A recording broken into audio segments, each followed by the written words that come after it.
শুভ সন্ধ্যা বন্ধুরা। আজ হ্যাপি হোলি। আগে প্রথমে সবাইকে জানিয়ে নিই, আজকে হোলির দিনে, দোল পূর্ণিমার দিনে একটা জিনিস বানাবো। এই জিনিসটা কি বলো তো দেখে? সবাই চেনো কম বেশি, এখন বাজারে আসছে জিনিসগুলো, আগে এতটা অ্যাভেলেবেল ছিল না, এখন আছে। এগুলো বেবি কর্ন। এই বেবি কর্নগুলো আমি হালকা গরম জলে ভালো করে ধুয়ে পরিষ্কার করে নিয়েছি। কড়াইতে তেল গরম করেছি, আর এখানে বেসন, সমস্ত রকম নুন, ব্ল্যাক পেপার, যেমন যা যা দিয়ে দিই সব দিয়ে আমি এটাকে মেখে নিয়েছি। মেখে নিয়ে এবার এগুলো ডুবিয়ে একটা একটা করে ভেজে নেব। এটা চাউমিন, যে কোনো নুডলসের সঙ্গেও ভালো লাগে খেতে, ওটাও খেতে পারেন। আবার এইভাবে ভেজে খেলেও খুব টেস্টি, এবং এগুলো প্রোটিনও আছে এর মধ্যে। কে কে খেতে ভালোবাসো কমেন্টে জানিও। আমি এগুলো ভালো করে ভেজে নিই তারপর।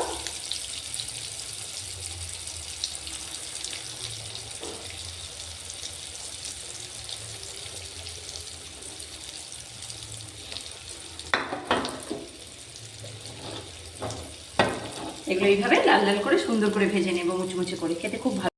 কত সুন্দর লাল লাল করে ভাজা হয়ে গেছে। এবার আমি এগুলো তুলে নেবো একটা একটা করে।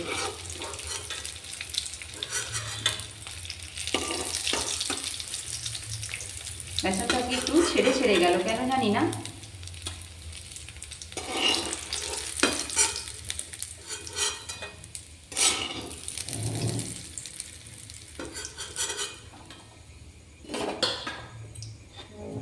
আর একটা আছে, ভেজে নেব।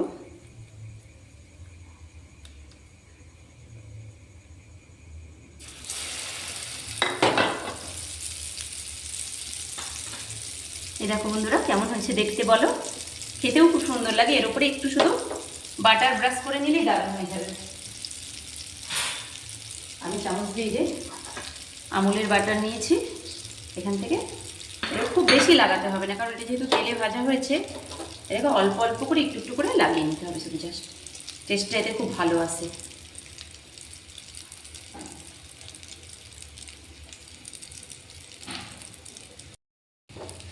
এই দেখো বন্ধুরা, বাটার দিয়ে এটার উপরে একটু ব্ল্যাক পেপার ছড়িয়ে দিলে দারুণ লাগবে খেতে একদম। একবার বানিয়ে দেখো বন্ধুরা। পুরোপুরি রেডি করে নিয়েছি। আর এই যেহেতু নিরামিষ, পেঁয়াজ টেঁয়াজগুলো ব্যবহার করা যাবে না, পূর্ণিমা, আমরা নিরামিষ খাই, তো আজকে তাই বেবি কর্ন দিয়ে এইভাবে বানিয়েছি। বেসনের সাথে একটু কর্নফ্লাওয়ার দিলে জিনিসটা আরও মুচমুচে হয়, যেহেতু কর্নটা তো খুব নরম।